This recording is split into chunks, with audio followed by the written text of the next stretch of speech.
It is 6:31 and dark out there. Oh my goodness. Just a few weeks ago, you could see some sunshine. Yeah, we were getting some daylight. It's nice to see some rain showing up. We're seeing that in the mining city. This morning, we've got some drops outside on the weather patio.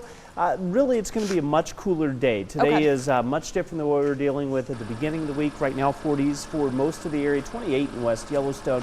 There are some showers out there, a lot of those not showing up on radar because, well, we don't get a lot of low-level coverage here in southwest Montana. But we are expecting to see at least some hit-and-miss light showers. We'll see some heavier showers, especially across Jefferson County, Broadwater. Oh, man, is it Friday or Monday? It's Friday, but it feels like a Monday for some. I know, right? Daytime highs should be into the 40s and low 50s for us today. Again, pack the umbrellas and raincoats on the way out the door. We'll talk about the need for those for the weekend. That's coming up in just a few minutes. Thank you very much, Matt. Looking forward to it. Well, here's a quick reminder for your weekend travel plans starting at 8 this morning. The Beartooth Highway between the Long Lake Barricade near the Top of the World store and the Montana-Wyoming state line will be closed because of expected winter weather. So keep that in mind as you travel this weekend. And some structural concerns shut down the Bozeman Swim Center, and supply chain issues delayed the opening. MTN's Edgar Cedillo takes us inside the doors for the first time since it's closed. The city of Bozeman shut down the swim center back in the middle of May. A lot has happened in the last 5 months. The city originally closed down the swim center because they had fears of the structural integrity of the roof. Then many people across the community were left scrambling trying to find a place to swim. Many went as close to Bogert Pool or as far as Butte and Missoula just to find a spot.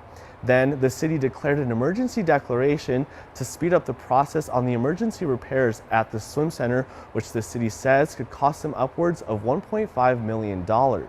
Then the city finally announced when the swim center would reopen. Many teams were super excited to get back in the pool, but then supply chain issues delayed the opening 1 week until October 10th. Tomorrow morning on Montana This Morning, hear from members of the swim community ahead of the reopening of the pool. And Montanans are about to vote in 2 separate congressional races for the first time in 30 years. And MTN is bringing you a pair of debates so you can hear directly from the candidates. MTN Chief Political Correspondent Jonathan Amberian has a look at what you can expect from the debate in the new Western District. On Saturday night in Bozeman, voters in Montana's Western Congressional District will hear from 2 of the candidates seeking to represent their district in the U.S. House. And they're already drawing sharp distinctions on some of the top issues facing the state.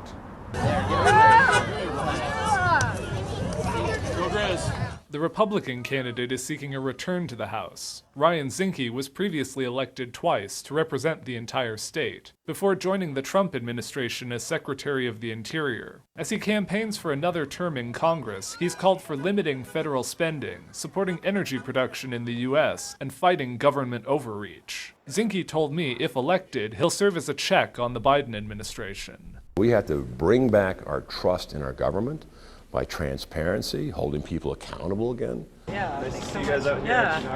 Democratic nominee Monica Tranel would be a newcomer to federal office.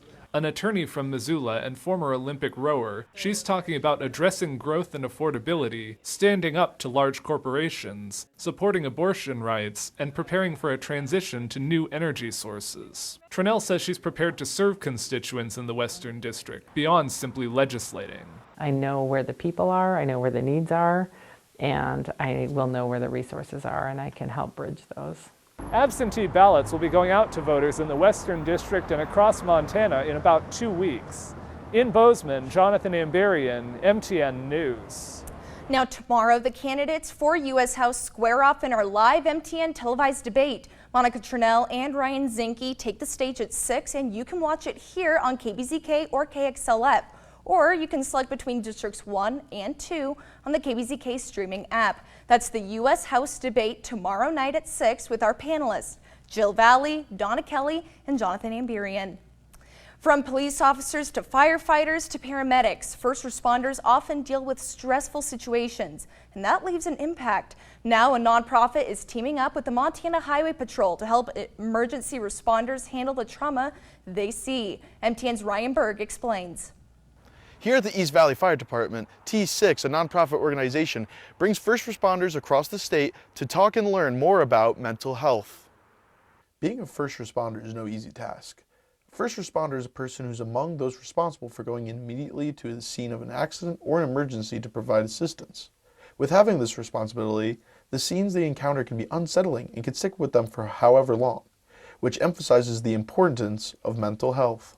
And so what we're trying to do across the state of Montana is teach people, instruct people how to be able to deal with it, how to understand that, and we really are trying to create a statewide peer support network. We're stepping up to help each other out. With getting mental health support comes with speaking out about it. John Marshall says there's no shame in that. There used to be a stigma around that you didn't talk about your issues that you were having, nobody wanted to hear, but the reality is we want to change that. There's still a little bit of a stigma out there, but we're here today showing people and telling people that it's okay to seek mental health. The nonprofit wants to become a statewide peer support network instead of just agencies having their own individual support groups. But having a statewide peer support program that's comprised of law enforcement of all different careers, deputy, troopers, detention, officers, whatever they're working in, this is one of the first of its kind. This course is free for first responders. Today's event was only one of 3 meetings for first responders. The other 2, Friday and Saturday. In East Helena, Ryan Berg, MTN News. Well, millions of pets go missing every year across the country, leaving families heartbroken and often panicked. But Chris Conte found one man on a mission to bring lost animals home. That man has advice in case you ever find yourself looking for a lost dog or cat. It is perhaps the worst fear of any pet owner in this country when a family's beloved dog or cat goes missing. He went missing at the end of May. A fear realized by Mackenzie Glumack earlier this year when her foster dog Storm went missing. You feel super helpless. And I was just so scared for Storm, honestly. By some estimates, 10 million pets go missing in this country each year, leaving people like Mackenzie beside themselves. So we had a few possible sightings, but then the trail kind of went dead for quite a few weeks. Chloe, come here, come on. But Bob Swenson has made it his mission to find what's been lost.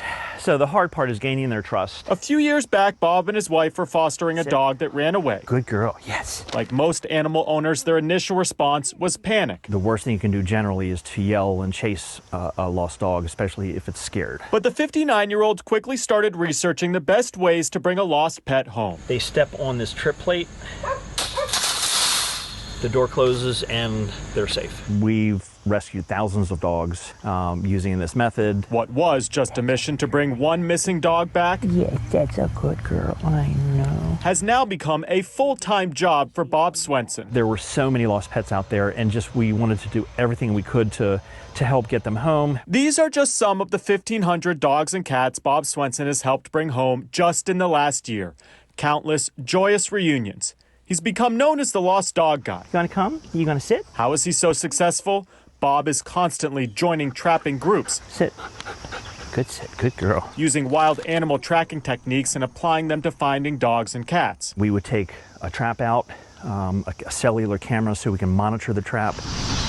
He also has tracking dogs of his own who will help. She follows the specific scent of the article that we took from the lost pet. But what can you do just by yourself if your pet goes missing? First, Bob says, don't panic. Don't chase after the animal or yell. That only makes their flight instincts worse. Instead, set up a feeding station at your house. Think raw meat or treats. Leave out water and a piece of dirty laundry. That way your animal has a familiar scent to come back to. They're generally going to try to circle back and come home. And the yummy and familiar smells help them to kind of smell their way back to the house. I don't want to say we gave up hope, but it wasn't looking good. It's how Storm was finally reunited with his family. handsome boy. Hi. Using Bob's advice and also his tracking help, Storm was found after nearly 2 months of being missing. I immediately started crying. It was just like a weight off my shoulders. You can never give up hope. They're your family member. A lost and found story worthy of any wagging tail. Heel. I'm Chris Conti. Good heel. Good girl. Good girl. Good girl. Yes, I know. Bob also offers his service and advice virtually to people all over the country. He tells us the most traditional method of hanging up a lost pet poster in your neighborhood is also a great way to start if your pet goes missing.